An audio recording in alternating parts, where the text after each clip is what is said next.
Shalom, Bapak, Ibu, dan saudara-saudari yang terkasih. Jumpa lagi dalam Sikat Sabda Iman Katolik, Sabtu Oktav Paskah 23 April 2022. Bacaan dari Injil Markus bab 16 ayat 9 sampai 15. Marilah kita siapkan hati dan pikiran kita untuk mendengarkan sabda Tuhan. Semoga Tuhan beserta kita sekarang dan selama-lamanya. Inilah Injil suci menurut Markus. Dimuliakanlah Tuhan. Setelah Yesus bangkit dari antara orang mati, pagi-pagi pada hari pertama minggu itu, ia mula-mula menampakkan dirinya kepada Maria Magdalena. Daripadanya Yesus pernah mengusir 7 setan. Lalu Maria Magdalena pergi memberitahukannya kepada mereka yang selalu mengiringi Yesus dan yang pada waktu itu sedang berkabung dan menangis. Tetapi ketika mereka mendengar bahwa Yesus hidup dan telah dilihat olehnya, mereka tidak percaya. Sesudah itu Yesus menampakkan diri dalam rupa yang lain kepada 2 orang dari para murid ketika keduanya dalam perjalanan keluar kota. Ketika mereka kembali dan memberitahukannya kepada teman-teman yang lain, kepada mereka pun teman-teman itu tidak percaya. Akhirnya Yesus menampakkan diri kepada ke-11 orang itu ketika mereka sedang makan. Yesus mencela ketidakpercayaan dan kedegilan hati mereka. Oleh karena mereka tidak percaya kepada orang-orang yang telah melihat Dia sesudah kebangkitannya. Lalu Yesus berkata kepada mereka, "Pergilah ke seluruh dunia, beritakanlah Injil kepada segala makhluk." Demikianlah sabda Tuhan. Terpujilah Kristus. Bapak, Ibu, dan saudara-saudari yang terkasih, renungan hari ini akan dibawakan oleh Bapak Aloysius Samino dari Paroki Santo Vincentius Apaulo, Langsep, Malang. Selamat mendengarkan.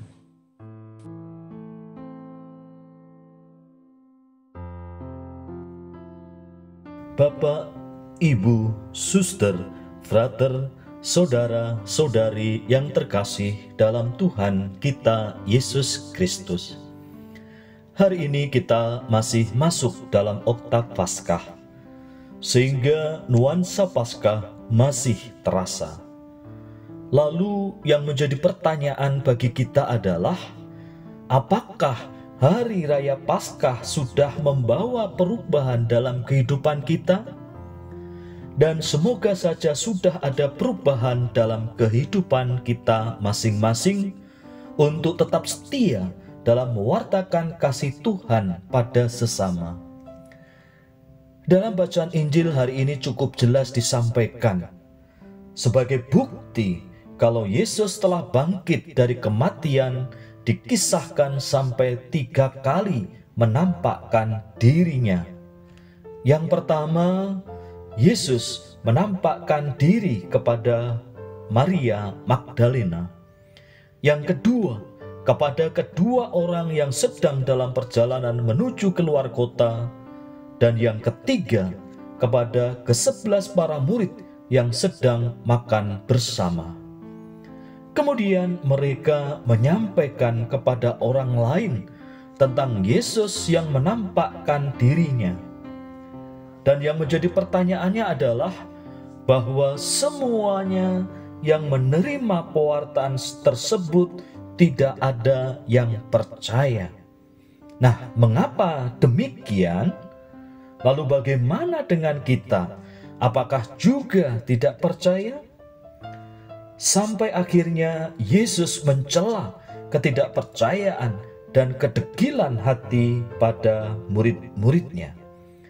Yesus memberikan perutusan kepada mereka untuk pergi memberitakan Injil kepada segala makhluk, termasuk kita juga diutus untuk ikut serta ambil bagian dalam karya pewartaan sesuai dengan kemampuan kita masing-masing.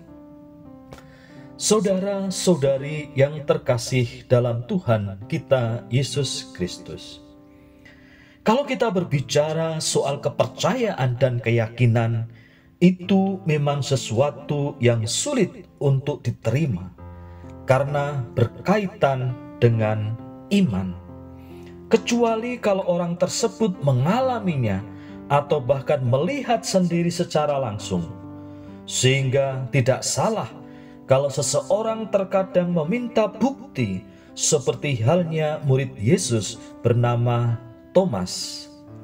Perlu kita ketahui bahwa Yesus berulang kali menampakkan dirinya kepada murid-murid.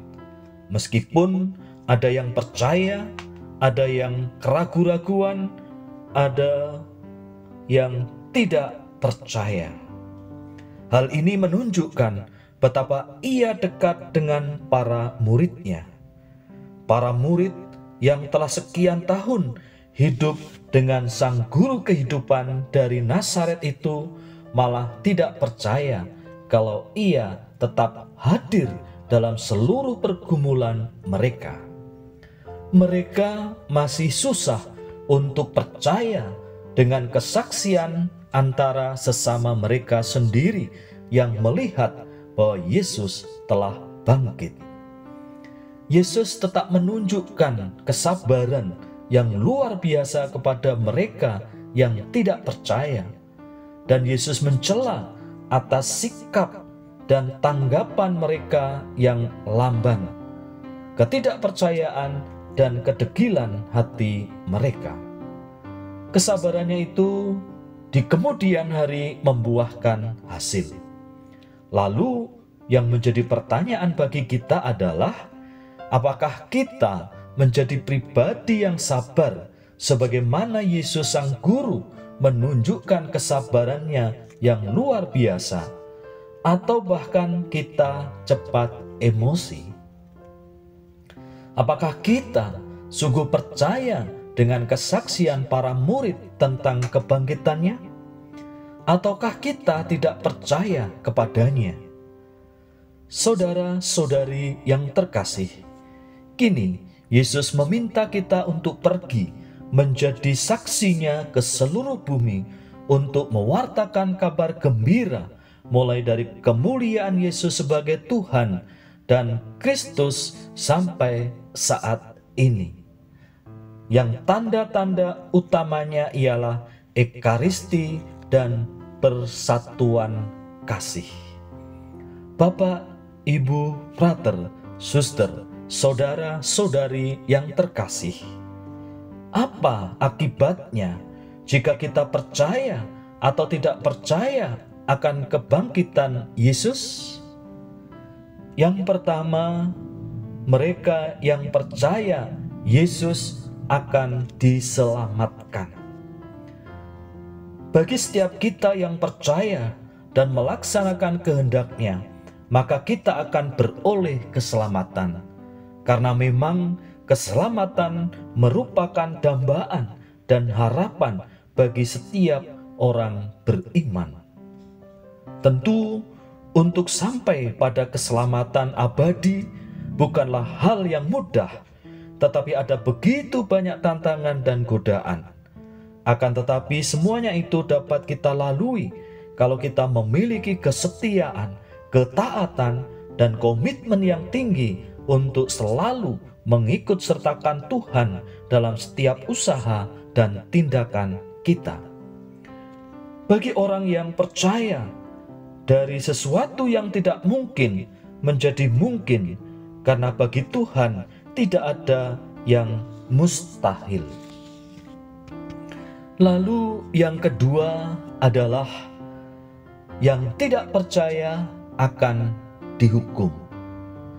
Cukup jelas apa yang disampaikan dalam Injil Yohanes bab 3 ayat 18, bahwa orang yang tidak percaya berada di bawah hukuman karena mereka lebih menyukai kegelapan daripada terang, yakni dengan melakukan perbuatan-perbuatan jahat.